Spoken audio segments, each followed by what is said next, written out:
衝突升溫，中石油有冇機？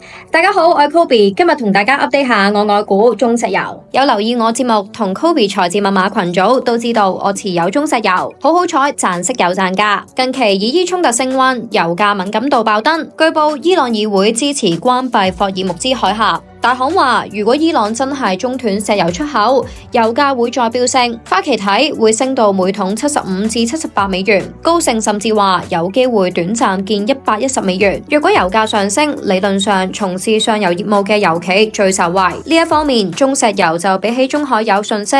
未計6月23號星期一，兩隻股份過去5個交易日都係下跌，但係以中石油跌幅較大，跌咗超過半成，變相直播空間大咗。目前中石油息率超過7厘，我對中石油繼續有信心，睇好賺息有賺價。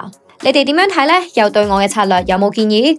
歡迎留言話我知，記得下載 ACAT 換領我嘅觀察名單，Kobe 財自密碼，一齊瘋狂傾投資。